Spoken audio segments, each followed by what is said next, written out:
Hello everyone, welcome to my channel. दोस्तों, आज के इस वीडियो में आरआरबी ग्रुप डी एग्जाम 2026 से जुड़े विज्ञान के टोटल 150 प्रश्न पढ़ेंगे जो जीव विज्ञान, रसायन विज्ञान और भौतिक विज्ञान से जुड़े हैं। देखिए दोस्तों, जितने भी प्रश्न मैंने लिए हैं सभी के सभी इंपॉर्टेंट है, आपके परीक्षा में आ सकता है। तो चलिए वीडियो को शुरू करते हैं और उम्मीद करता हूँ कि आप पूरा वीडियो देखें और याद कीजिए। तो यहाँ पर पहले प्रश्न में पूछ रहा है कि कौन सी विद्युत चुंबकीय तरंगों का तरंग दैर्ध्य सबसे अधिक है। तो सबसे ज़्यादा जो तरंग दैर्ध्य अधिक होता है विद्युत चुंबकीय तरंगों में से वो रेडियो तरंगों का होता है। विकल्प डी इस प्रश्न का जो है करेक्ट आंसर है। फिर अगले प्रश्न में पूछ रहा है कि जब किसी धातु को गर्म किया जाता है तो उसका घनत्व जो है ना वो आपका कम हो जाता है। विकल्प सी इस प्रश्न का करेक्ट आंसर होगा। फिर अगले प्रश्न में पूछ रहा है कि डायनेमो का कार्य है। तो डायनेमो का कार्य जो है ना ये आपका है यांत्रिक ऊर्जा को विद्युत ऊर्जा में परिवर्तित करना। विकल्प बी इस प्रश्न का जो है करेक्ट आंसर है। फिर अगले प्रश्न में जो पूछ रहा है कि हड्डियों और दांतों में जो रासायनिक पदार्थ विद्यमान रहता है उसे क्या कहते हैं। तो देखिए उसको बोलते हैं कैल्शियम फॉस्फेट। विकल्प सी जो है इस प्रश्न का करेक्ट आंसर होगा। फिर पूछ रहा है कि विलय को विलयन से पृथक किया जा सकता है। तो हाँ, किया जा सकता है। तो ये वाष्पीकरण विधि द्वारा किया जा सकता है। तो विकल्प बी जो है इस प्रश्न का करेक्ट आंसर होगा। फिर पूछ रहा है कि निम्नलिखित में से कौन सी गैस वायुमंडल में नहीं होती। तो देखिए वायुमंडल में सबसे ज़्यादा अधिक मात्रा में तो नाइट्रोजन होता है, ये नहीं होती ये पूछा है। तो क्लोरीन जो है ये वायुमंडल में नहीं होता है। तो विकल्प जो है सी इस प्रश्न का करेक्ट आंसर होगा। फिर पूछ रहा है कि सिरके की प्राकृतिक अम्लीय किसके कारण होता है। देखिए जो सिरका होता है ना इसमें एसिटिक अम्ल होता है, ठीक है। और जो ये अम्लीय इसलिए होता है क्योंकि एसिटिक अम्ल होता है। विकल्प डी इस प्रश्न का करेक्ट आंसर है। फिर बात करते हैं कि खनिजों और चट्टानों में कौन सा तत्व सबसे अधिक पाया जाता है। देखिए खनिजों एवं चट्टानों में सबसे ज़्यादा अधिक जो पाया जाता है ना तत्व वो है ऑक्सीजन, ठीक है। ऑक्सीजन सबसे ज़्यादा पाया जाता है। जो पृथ्वी के भूपाटी है या खनिज है या चट्टान है सबसे ज़्यादा ऑक्सीजन पाए जाते हैं। तो विकल्प ए इस प्रश्न का करेक्ट आंसर है। फिर पूछ रहा है कि सबसे अधिक यौगिक किस तत्व द्वारा हाइड्रोजन के साथ बनाए जाते हैं। देखिए सबसे ज़्यादा यौगिक हाइड्रोजन के साथ मिलकर जो बनाता है पदार्थ वो है कार्बन। विकल्प जो सी है, जो कार्बन तत्व है ये बनाता है। विकल्प सी इस प्रश्न का जो है करेक्ट आंसर है। फिर पूछ रहा है कि बैटरी बनाने में किस अम्ल का उपयोग होता है। तो बैटरी बनाने में ना जो है सल्फ्यूरिक अम्ल का उपयोग किया जाता है। विकल्प ए इस प्रश्न का करेक्ट आंसर है। पूछ रहा है कि किण्वन प्रक्रिया में निम्नलिखित में से किसका उत्पादन आवश्यक रूप से होता है। तो किण्वन प्रक्रिया में जो है ना इथाइल अल्कोहल का जो है उत्पादन आवश्यक रूप से होता है। तो विकल्प ए इस प्रश्न का जो है करेक्ट आंसर होगा, इथाइल अल्कोहल। फिर पूछ रहा है कि किसी रासायनिक यौगिक की सबसे छोटी इकाई क्या होती है। तो किसी रासायनिक यौगिक की सबसे छोटी इकाई जो है ना वो अणु होता है। विकल्प जो है डी इस प्रश्न का करेक्ट आंसर है। फिर पूछ रहा है कि अप्राकृतिक रूप से फलों को पकाने के लिए किस गैस का उपयोग किया जाता है। तो देखिए अप्राकृतिक रूप से फलों को पकाने के लिए एसिटिलीन का उपयोग किया जाता है। तो विकल्प डी इस प्रश्न का करेक्ट आंसर होगा। फिर पूछ रहा है कि वायुमंडलीय दाब नापने वाला यंत्र है। तो वायुमंडलीय दाब नापने वाला यंत्र है बैरोमीटर। विकल्प ए इस प्रश्न का जो है करेक्ट आंसर है। फिर पूछ रहा है कि इंसुलिन का आविष्कार किसके द्वारा किया गया। तो इंसुलिन का आविष्कार जो किया गया था ये थे आपको विलियम बेंटिंग। तो विकल्प जो है बी इस प्रश्न का करेक्ट आंसर होगा, बेंटिंग। अगले प्रश्न में जो पूछ रहा है कि बल्ब का आविष्कार किसने किया था। तो बल्ब का आविष्कारक जो थे ये थे आपके थॉमस सिल्वा एडिसन। तो एडिसन ने किया था। विकल्प सी इस प्रश्न का करेक्ट आंसर होगा, ठीक है। अगले प्रश्न में पूछ रहा है कि एक्सरे का आविष्कार किसने किया था। तो एक्सरे का आविष्कार करने वाले थे रोंटगेन ने किए थे एक्सरे का आविष्कार। तो विकल्प सी इस प्रश्न का करेक्ट आंसर होगा। दोस्तों वीडियो पसंद आ रहा है तो वीडियो को आप लाइक कीजिए, ठीक है। चैनल पर पहली बार है तो चैनल को सब्सक्राइब भी कर लीजिए। अगला प्रश्न पढ़ते हैं, सापेक्षता के सिद्धांत की खोज किसने की थी। तो सही जवाब होगा आइंस्टीन ने। विकल्प सी इस प्रश्न ए इस प्रश्न का करेक्ट आंसर है। फिर पूछ रहा है कि अंधों के पढ़ने के लिए लेखन पद्धति का आविष्कार किसने किया था। तो जो अंधे लोग होते हैं उनको पढ़ने के लिए जो है आविष्कार करने वाले हैं वो लुइस ब्रेल, जो ब्रेल लिपि होती है उससे पढ़ा जाता है। तो लुइस ब्रेल ने जो है ना अंधों के पढ़ने के लिए लेखन पद्धति का आविष्कार किया था। तो विकल्प सी इस प्रश्न का करेक्ट आंसर है। पूछ रहा है कि चमगादड़ निम्नलिखित में से किस वर्ग में रखा जाता है। तो चमगादड़ जो है ना ये आपका स्तनधारी में रखा जाता है, स्तनधारी वर्ग में रखा जाता है। तो विकल्प जो है सी इस प्रश्न का करेक्ट आंसर होगा। स्तनधारी का मतलब इनमें स्तन होते हैं, दूध देते हैं, ठीक है। अगले प्रश्न में बात करते हैं कि ध्वनि तरंगों को विद्युत तरंगों में परिवर्तित करने वाले यंत्र को कहते हैं। जो ध्वनि तरंगों को विद्युत तरंगों में बदलता है वो होता है हमारा माइक्रोफोन होता है, माइक्रोफोन। तो विकल्प सी इस प्रश्न का करेक्ट आंसर है। फिर पूछ रहा है कि केल्विन मान से मानव शरीर का सामान्य ताप है। तो देखिए केल्विन मान से जो है ना शरीर का जो तापमान होता है वो 310 केल्विन होता है। विकल्प सी इस प्रश्न का करेक्ट आंसर होगा। केल्विन में 310 होता है, ठीक है। फिर उसके बाद में बात करें सेल्सियस में तो 37 डिग्री सेल्सियस होता है। फिर उसके बाद में बात करें फ़ारेनहाइट में तो 98.6 हो जाता है, ठीक है, इस प्रकार से फ़ारेनहाइट। तो चलिए अगला प्रश्न बात करते हैं। किसी ध्वनि स्रोत की आवृत्ति में होने वाले उतार चढ़ाव को कहते हैं। तो देखिए किसी ध्वनि की स्रोत में जो ध्वनि होते हैं उसमें जो उतार चढ़ाव होता है ना, उसको बोलते हैं डॉपलर प्रभाव। तो विकल्प ए इस प्रश्न का करेक्ट आंसर है। फिर पूछ रहा है कि ऑक्सीकरण अभिक्रिया में क्या होता है। ऑक्सीकरण अभिक्रिया में जो होता है ना, वो ऑक्सीजन का जुड़ना होता है। विकल्प डी इस प्रश्न का करेक्ट आंसर है, ऑक्सीजन का जुड़ना। फिर पूछ रहा है कि कटे हुए सेब का भूरा होने का कारण है सेब में उपस्थित। अब पूछ रहा है कि जो कटा हुआ सेब है, जब आप किसी सेब को काटिएगा तो कुछ समय बाद वो किनारे पे भूरे भूरे रंग का हो जाता है या बीच में भी होता है। तो ये क्यों होता है? क्योंकि इसमें आयरन होते हैं, इसलिए वो हो जाते हैं भूरे भूरे रंग के। तो विकल्प सी इस प्रश्न का करेक्ट आंसर है। पूछ रहा है कि एनीमिया रोग होने पर शरीर में किस चीज़ की कमी हो जाती है। देखिए एनीमिया रोग तब होता है जब रक्त में यानी कि खून में हीमोग्लोबिन की कमी आ जाती है। तो विकल्प ए इस प्रश्न का करेक्ट आंसर होगा। बात करते हैं कि निम्नलिखित में से कौन एक सदिश राशि नहीं है। तो आपको पता है कि सदिश राशि वे राशियाँ कहलाती है जिनमें परिमाण और दिशा दोनों होती है। लेकिन यहाँ पे बात करते हैं अदिश राशि की। पूछ रहा है कि सदिश राशि कौन है, अर्थात अदिश राशि के बारे में पूछ रहा है। तो देखिए यहाँ पे वेग में परिमाण और दिशा दोनों होती है, संवेग में भी परिमाण और दिशा दोनों होती है, कोणीय वेग में भी होती है। द्रव्यमान में नहीं होता, द्रव्यमान में कोई दिशा नहीं होता है, परिमाण होता है, ठीक है। तो विकल्प सी इस प्रश्न का करेक्ट आंसर हो जाएगा। अगले प्रश्न में बात करते हैं कि एम्पियर क्या नापने की इकाई है। तो एम्पियर जो है ना, ये विद्युत धारा नापने की इकाई है। विकल्प बी इस प्रश्न का करेक्ट आंसर है। पूछ रहा है कि खाद्य ऊर्जा को हम किस इकाई में माप सकते हैं। तो खाद्य ऊर्जा अर्थात जो हम खाना खाते हैं उनसे जो ऊर्जा प्राप्त होती है वो उसको कैलोरी में मापा जाता है। तो विकल्प ए इस प्रश्न का करेक्ट आंसर है। पूछ रहा है मात्रकों की अंतर्राष्ट्रीय पद्धति कब लागू की गई। देखिए मात्रकों की अंतर्राष्ट्रीय पद्धति जो लागू की गई थी आपको 1971 में लागू की गई थी। विकल्प ए इस प्रश्न का करेक्ट आंसर है। पूछ रहा है किसी अभिक्रिया में भाग लेने वाले पदार्थ क्या कहलाते हैं। तो किसी भी रासायनिक अभिक्रिया में भाग लेने वाले पदार्थ अभिकारक कहलाते हैं। विकल्प बी इस प्रश्न का करेक्ट आंसर होगा। पूछ रहा है कि क्षारक को जल में घोलने पर क्या मुक्त होते हैं। तो जब किसी क्षार को जल में घोलेंगे तो मुक्त होगा OH आयन मुक्त होगा। विकल्प बी इस प्रश्न का करेक्ट आंसर प्रश्न है। अगला प्रश्न है कि मैग्नीशियम के दहन से जो उत्पादन बनते हैं वह। देखिए मैग्नीशियम के दहन से अगर मैग्नीशियम को जलाया जाए उस पर जो उत्पादक बनेंगे, ठीक है, वो जो होंगे क्षारीय होंगे। विकल्प सी इस प्रश्न का करेक्ट आंसर। फिर पूछ रहा है कि सोडियम, लिथियम, कैल्शियम और निकेल में से किस धातु को चाकू से आसानी से काटा जा सकता है।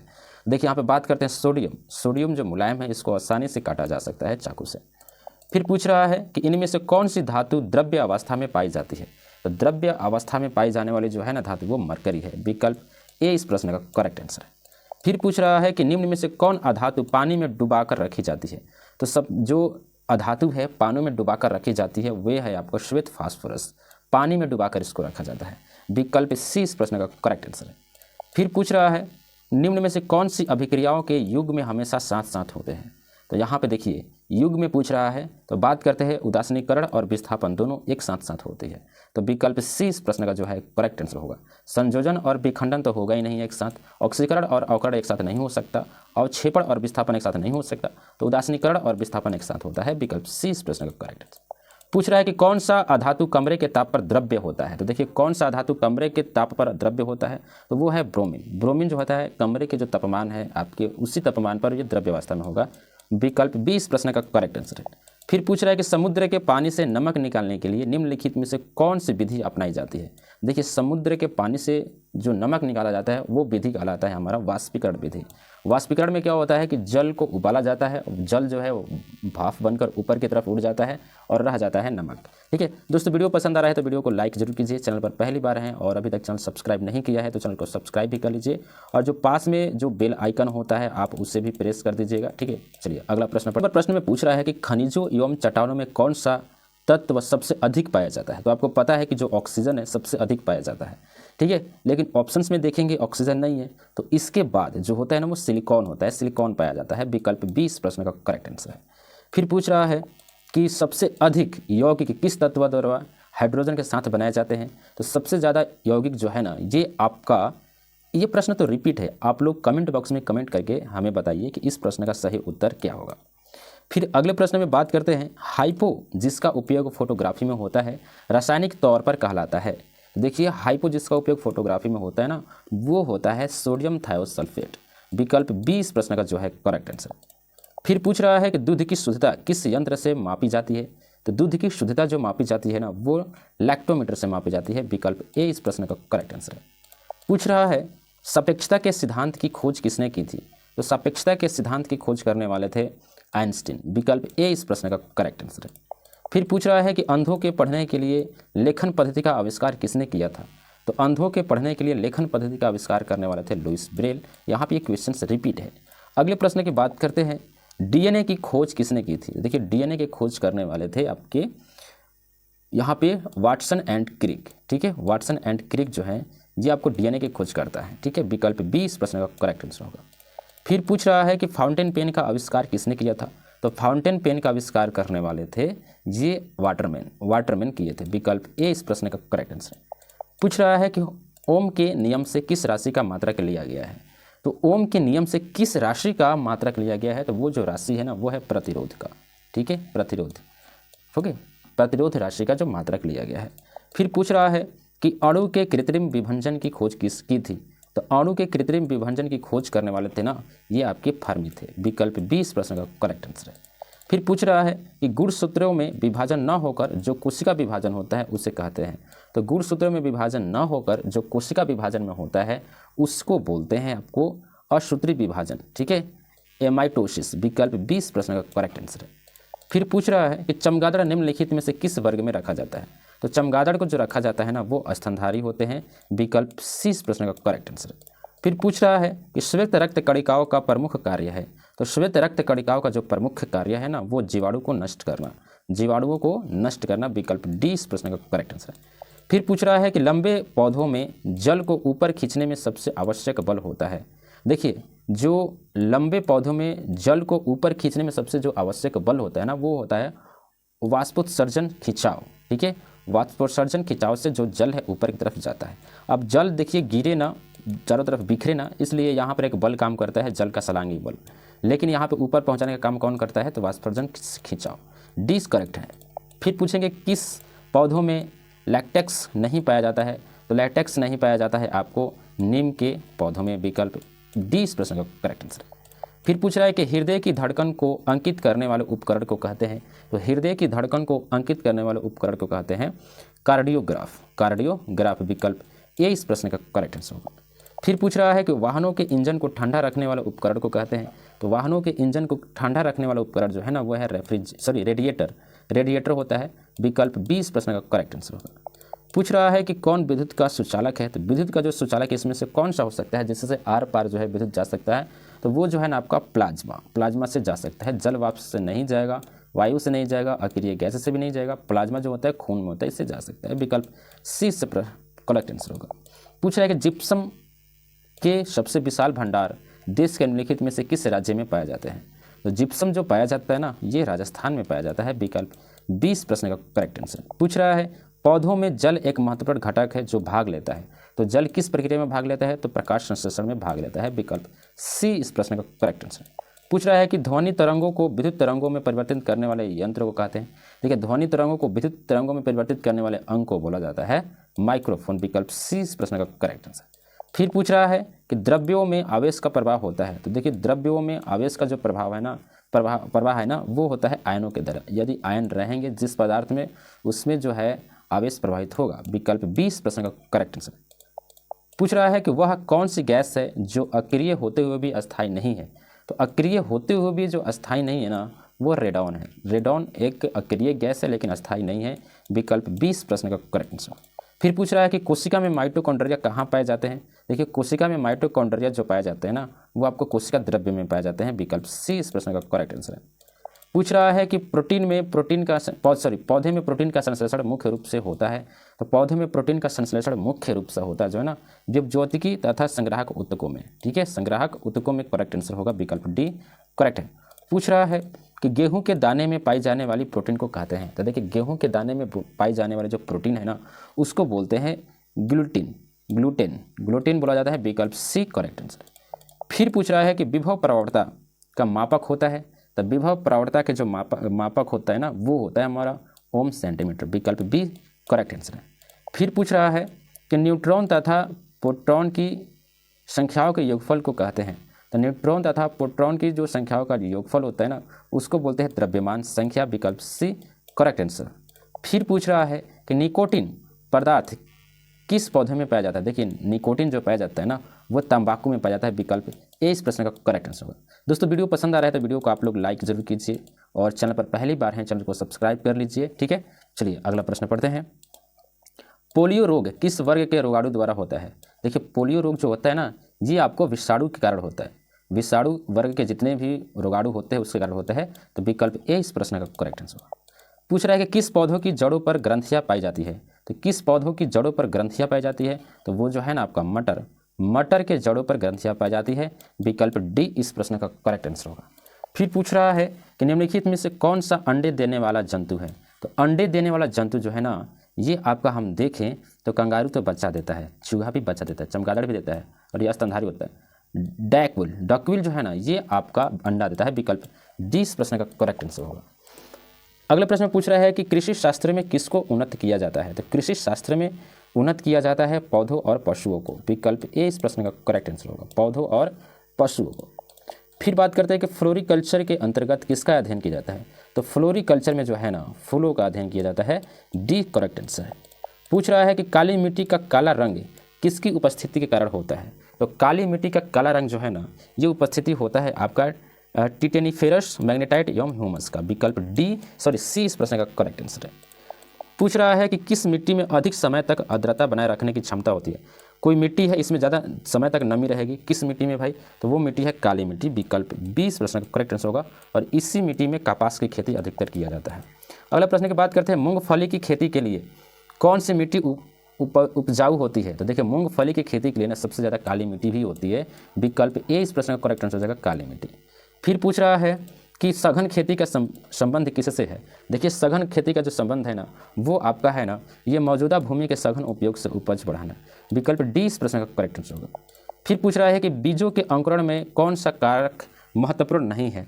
तो बीजों के अंकुरण में कौन सा कारक महत्वपूर्ण नहीं है तो ये जो है ना आपका सूर्य की रोशनी महत्वपूर्ण नहीं है, ठीक है, बीजों की, क्योंकि बीज मिट्टी के अंदर होते हैं। अगला प्रश्न है कि खरीफ की फसल कब बोई जाती है। तो खरीफ की जो फसल है ना ये बोई जाती है जून जुलाई में। अब खरीफ की फसल होता क्या है जैसे धान हो गया ये सब जो है ना खरीफ की फसल है तो ये जून जुलाई में बोई जाती है। विकल्प ए जो है ना करेक्ट आंसर होगा।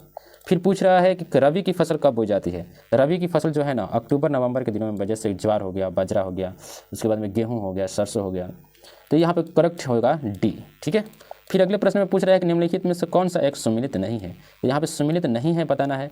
तो यहाँ पे देखिए ऑप्शन ए में है डेसिबल, और डेसिमल जो है ये ध्वनि से जुड़ा हुआ है तो ये तो करेक्ट होगा। फिर अश्व शक्ति जो है ये आपका अश्व शक्ति की इकाई ये भी करेक्ट है। समुद्री मील जो है दूरी की इकाई ये भी सही है। सेल्सियस उष्मा की इकाई नहीं, ये सही नहीं है। सेल्सियस तापमान होता है, ठीक है, उष्मा नहीं होता। उष्मा और तापमान दोनों अलग अलग चीज़ें होती है। तो सेल्सियस में तापमान को मापा जाता है तो यहाँ पे गलत यही है। तो विकल्प डी इस प्रश्न का करेक्ट आंसर हो जाएगा प्रश्न के अनुसार। अगला प्रश्न की बात करते हैं ल्यूमेन किसका मात्रक है। तो देखिए ल्यूमेन जो है ना ये मात्रक है ज्योति फ्लक्स का। विकल्प बी करेक्ट आंसर है। पूछ रहा है निम्नलिखित में से कौन सा खरीफ फसल नहीं है। देखिए खरीफ फसल जो है ना जून जुलाई के महीनों में बोई जाती है और ये खरीफ फसल नहीं है। तो देखिए धान तो होगा ही होगा, फिर उसके बाद में मक्का भी होता है, ज्वार होता है, ठीक है। और यहाँ पे बात करते हैं चना जो है ना ये आपका खरीफ फसल नहीं है, ठीक है। ये जो है चना ना ये जो बोया जाता है चना आपको अक्टूबर नवंबर के महीने में बोया जाता है। अगले प्रश्न में पूछा कि निम्नलिखित में से किस कोशिकाओं में नाभिक नहीं होता। तो किन कोशिकाओं में नाभिक नहीं होता भाई। तो ये जो है ना लाल रक्त कोशिकाओं में नाभिक नहीं होता है। विकल्प 20 प्रश्न का करेक्ट आंसर। पूछ रहा है कि निम्न में से कौन से कोशिकाओं के आत्मघाती बैग कहे जाते हैं, यानी आत्मघाती थैला किसको बोलते हैं। तो ये जो है ना आपको लाइसोसोम को कहा जाता है। विकल्प ए इस प्रश्न का करेक्ट आंसर है। अगले प्रश्न में पूछ रहा है कि निम्नलिखित में से कोशिका सूक्ष्मतम जीवित कोशिका है। तो कोशिका सूक्ष्मतम जीवित कोशिका है तो किसकी भाई। तो ये माइकोप्लाज्मा की। विकल्प सी इस प्रश्न का करेक्ट आंसर। पूछ रहा है कि निम्नलिखित में से किस एक कोशिकीय कोशिकांग समूह डीएनए होता है। तो डीएनए होता है जो है ना ये आपका होता है सूत्रकणिका केंद्रक हरित लवक। विकल्प ये जो है ना इस प्रश्न का करेक्ट आंसर। फिर पूछ रहा है कि किस देश की गाय टी कप काऊ के नाम से जानी जाती है। तो देखिए टी कप काऊ एक गाय की नस्ल होती है जो छोटे आकार की होती है। छोटे छोटे, तो ये भारत में पाए जाते हैं। विकल्प सी इस प्रश्न का करेक्ट आंसर होगा। अगले प्रश्न में बात करते हैं कि सुजाता किस पशु की प्रजाति है। तो जो सुजाता है ना, ये आपका गाय पशु की ये प्रजाति है। तो विकल्प ए इस प्रश्न का करेक्ट आंसर होगा। फिर पूछ रहा है कि आनुवांशिक यूनिट अर्थात जीन होते हैं। तो जीन जो होते हैं ना, ये गुणसूत्र में होते हैं। विकल्प डी इस प्रश्न का करेक्ट आंसर होगा। फिर पूछ रहा है कि सबसे पहले डीएनए को अलग किसने किया था। देखिए, डीएनए को अलग करने वाले थे ना, वो आपका फ्रेडरिक हॉफमैयर जी थे। ये करेक्ट आंसर होगा, फ्रेडरिक हॉफमैयर। विकल्प ए इस प्रश्न का करेक्ट आंसर होगा। तो दोस्तों, कि ध्वनि की तीव्रता को मापने वाला यंत्र, तो ध्वनि की तीव्रता को जो मापने वाला यंत्र है वो है एडियोमीटर। विकल्प डी इस प्रश्न का करेक्ट आंसर हो जाएगा। अब बात करते हैं क्रोनोमीटर। तो इसका उपयोग सामान्यतः जलयानों पर समय का पूर्ण परिशुद्ध मापन करने के लिए किया जाता है। किसका? क्रोनोमीटर का। फिर एनेमोमीटर है, वायु के वेग में मापन में ये इस्तेमाल होता है। एडियोफोन जो होता है दोषपूर्ण श्रवण शक्ति के सुधार के लिए होता है। और एडियोमीटर जो होता है ध्वनि की प्रबलता के मापन के लिए होता है। तो विकल्प डी इस प्रश्न का जो है करेक्ट आंसर होगा। अगले प्रश्न में पूछ रहा है जो सुमेलित करने वाला है। अब देखिए, सुमेलित करने वाला में क्या है भाई, तो लैक्टिक अम्ल है। तो लैक्टिक अम्ल आपको पता है कि जो खट्टा चीज़ है उसमें पाया जाता है, दही वगैरह में पाया जाता है। ठीक है, तो ए का 4 यहाँ पर हो गया भाई पक्का। तो ये ऑप्शंस में देख लेते हैं।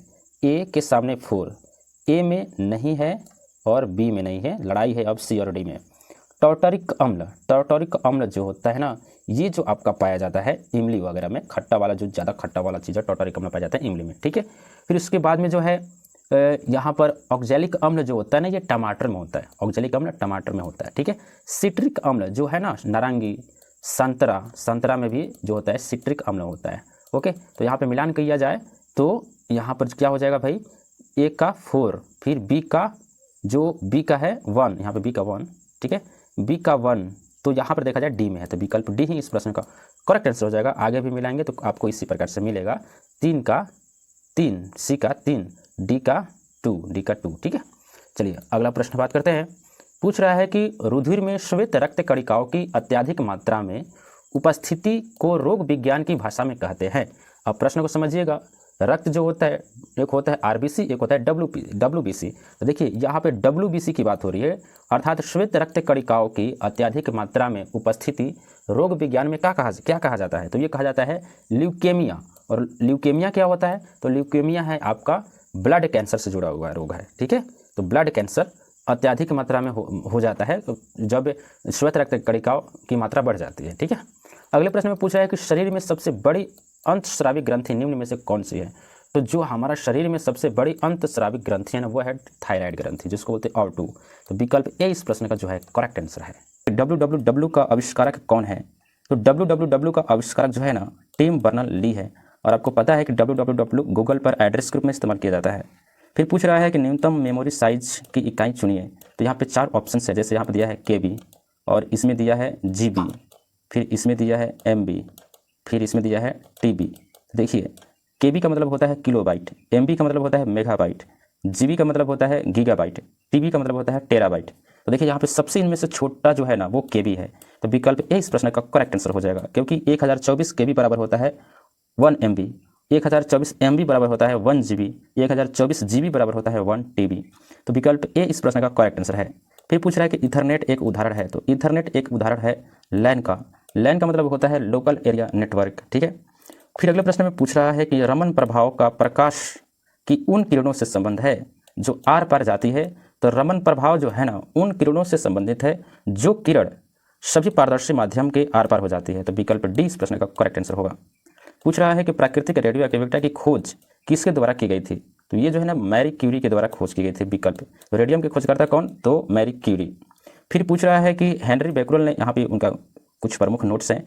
हेनरी बैकरल ने जो प्राकृतिक रेडियो एक्टिविटी है खोज की, और ये 1896 ईस्वी में इन्होंने खोजा था। फिर इसी प्रयोग में उन्होंने एक्स किरण का अध्ययन भी किया था, एक्स किरण का। ठीक है, फिर आगे पूछ रहा है एक्स किरणें किस प्रकार की तरंगे हैं। तो एक्स किरणें जो होती है ना, यह एक विद्युत चुंबकीय तरंगे होती है। तो विकल्प सी इस प्रश्न का जो है ना करेक्ट आंसर हो जाएगा। फिर जो पूछ रहा है कि MRI मशीन में निम्न में से किसका प्रयोग किया जाता है। देखिए, MRI मशीन में जो है ना, ये चुंबकीय तरंग का इस्तेमाल किया जाता है। तो विकल्प डी जो है ना इस प्रश्न का करेक्ट आंसर हो जाएगा। फिर पूछ रहा है कि एंजाइम होते हैं। तो एंजाइम जो होते हैं ना, ये एक प्रकार के प्रोटीन होते हैं। तो विकल्प बी इस प्रश्न का करेक्ट आंसर होगा। अगला है कि हमारे शरीर में ऊर्जा निम्न में से कौन देता है। तो ऊर्जा देने का काम होता है कार्बोहाइड्रेट को। तो विकल्प सी प्रश्न का करेक्ट आंसर होगा। नेक्स्ट है यकृत एवं मांसपेशियों में ऊर्जा जमा होती है तो ग्लाइकोजन के रूप में। विकल्प डी प्रश्न का करेक्ट आंसर होगा। पूछ रहा है कि एचआईवी द्वारा होने वाला रोग है तो एचआईवी के द्वारा होने वाला रोग जो है ना वो एड्स है। विकल्प डी इस प्रश्न का करेक्ट आंसर होगा। पूछ रहा है कि एलिसा परीक्षण किया जाता है तो एलिसा परीक्षण किया जाता है जो है ना यह एड्स पहचानने के लिए किया जाता है। विकल्प ए इस प्रश्न का करेक्ट आंसर होगा। रानीखेत बीमारी संबंधित है तो रानीखेत बीमारी जो है ना ये मुर्गियों से संबंधित है। तो विकल्प ए इस प्रश्न का करेक्ट आंसर हो जाएगा। अब देखिए यहाँ पे सम्मिलित करने वाला है और यहाँ पे रेडियो समस्थानिक दिए गए हैं, ठीक है, और यहाँ पर निदान सूचक उपयोग है यहाँ, अर्थात इन रेडियो समस्थानिक से किस रोग में उपचार किया जाता है। तो देखिए बात करते हैं आर्सेनिक 74 की, तो ये ट्यूमर में इसका उपयोग किया जाता है, ट्यूमर के उपचार में। फिर कोबाल्ट 60 जो है ना ये इस्तेमाल किया जाता है आपको कैंसर में, ठीक है, कैंसर में। फिर आयोडीन 131 जो है ना थायराइड ग्रंथि की सक्रियता को इलाज करने के लिए होता है। फिर सोडियम 24 जो है ना ये रक्त व्यक्तिक्रम के लिए होता है। तो यहाँ पर हो जाएगा 1 का 3, ठीक है, तो ऑप्शन इस प्रकार से है और 1 का 3। तो यहाँ पे जो सी है ना ये सही आ रहा है, 1 का सी, ठीक है, और 3। फिर कोबाल्ट जो 60 है ये 4 है, बी का 4 सी में है, आपको सही जा रहा है। फिर सी में जो है 1, सी का 1 ये भी सही जा रहा है। तो सोडियम 2 यहाँ पे ये भी सही है। तो विकल्प सी इस प्रश्न का करेक्ट आंसर होगा। फिर पूछ रहा है कि मधुमेह के उपचार हेतु प्रयुक्त हार्मोन इंसुलिन का आविष्कार किया था तो इंसुलिन का आविष्कारक जो है ना एफजी बेंटिंग है। विकल्प ए इस प्रश्न का करेक्ट आंसर होगा। फिर पूछ रहा है कि औषधि वितरण में काम आने वाले खाली संपुट जो कैप्सूल होता है, जो दवाइयाँ लेते हैं तो उस कैप्सूल के अंदर जो है ना वो दवा भरा होता है, ठीक है, मेडिसिन होती है, लेकिन जो खाली कैप्सूल होता है वो आवरण होता है बाहरी, वो किसका बना होता है। तो ये जो है ना ये मांडी का बना होता है, और मांडी होता क्या है तो स्टार्च, ठीक है, स्टार्च का बना होता है, ठीक है, जो खाली कैप्सूल है ना वो स्टार्च का बना होता है। तो इस प्रश्न का जो है ना विकल्प सी करेक्ट आंसर होगा। फिर पूछ रहा है कि निम्नलिखित में से कौन से तत्व सभी प्रोटीनों में विद्यमान होते हैं। तो यहाँ पे देखिए बात करते हैं प्रोटीन, पूछ रहा है कि इस मैंने प्रोटीन में कौन सा तत्व विद्यमान होते हैं। तो यहाँ पे देखिए कार्बन होता ही होता है, हाइड्रोजन भी होता है, नाइट्रोजन भी होता है, ऑक्सीजन भी होता है। तो ये चारों के चारों तो विद्यमान होते ही हैं। तो एक ऑप्शन और होगा जो नहीं होगा, ठीक है। तो यहाँ पे बात करते हैं मान चलिए हीलियम, तो हीलियम ऑप्शन में होता तो उसको टिक कर देते, लेकिन यहाँ पे चारों के चारों जो तत्व हैं ये प्रोटीन में शामिल होते हैं। अगला प्रश्न है कि जब चिटिया काटती है तो वे अंतःक्षेपित करती है तो फॉर्मिक अम्ल, ठीक है, चिटियों में फॉर्मिक अम्ल होता है। विकल्प यहाँ पे सी इस प्रश्न का करेक्ट आंसर होगा। फिर पूछ रहा है कि सूची 1 को सूची 2 से सम्मिलित कीजिए और सूचियों के नीचे दिए हुए कुट का प्रयोग करते हुए सही उत्तर का चयन कीजिए। तो यहाँ पे देखिए दिया गया है आपका रोग, ठीक है, और यहाँ पर पेशियाँ दी गई है, रोग अंग दिया गया है। तो देखिए मलेरिया जो होता है ना, मलेरिया ये आपको रक्त कोशिकाओं से होता है, ठीक है, रक्त में जो दूषित हो जाता है रक्त तो मलेरिया होता है। फाइकोलेरिया जो होता है ना ये फाइकोलेरिया ये आपको लसिका पर्व से होता है, और मस्तिष्क शोथ जो है ना ये आपको मस्तिष्क से होता है, और श्वेत रक्तता जो है ना ये श्वेत रक्तता जो है ये आपको अस्थि मज्जा से होता है। तो यहाँ पे देखा जाए 1 का 5 आ गया है, ठीक है, 1 का 5 तो आपको तीनों में है, बाकी इसमें नहीं है, ये तो नहीं होगा, ठीक है। फिर उसके बाद में फाइकोलेरिया जो है ना ये लसिका पर्व है। तो यहाँ पे बी का 4 इसमें है, बी का 4 इसमें है, इसमें नहीं है तो ये भी नहीं होगा, ठीक है। फिर बात करते हैं मस्तिष्क शोथ का, ये जो है ना ये आपका मस्तिष्क है, तो सी का 2 यहाँ पर है, ठीक है, इसमें नहीं है, तो ये बी करेक्ट आंसर हो जाएगा, ठीक है, इस प्रकार से। अगला जो प्रश्न पूछ रहा है कि प्रतिजन ऐसा पदार्थ है जो, प्रतिजन का मतलब होता है एंटीजन, ठीक है, तो ऐसा पदार्थ है जो प्रतिरक्षा तंत्र को परिवर्तित करता है। तो विकल्प ए सी इस प्रश्न का करेक्ट आंसर हो जाएगा, ठीक है। नेक्स्ट प्रश्न है निम्नलिखित में से कौन द्रव्यमान की इकाई नहीं है। देखिए द्रव्यमान की जो इकाई नहीं है ना वो है डाइन, इस प्रश्न का करेक्ट आंसर हो जाएगा विकल्प डी। डाइन जो है ना बल का सीजीएस पद्धति में इकाई होता है, ठीक है, तो विकल्प डी इस प्रश्न का करेक्ट आंसर होगा। अगला प्रश्न है कि 1 माइक्रोन इसके बराबर है। तो 1 माइक्रोन जो होता है ना 10⁻³ के बराबर होता है। यदि हम इसका सरलीकरण करेंगे तो 1/10⁻³ फिर उसके बाद में 1/1000 ये हो जाएगा, हम इसका गुणा करेंगे तो फिर इसको विभाजित करेंगे।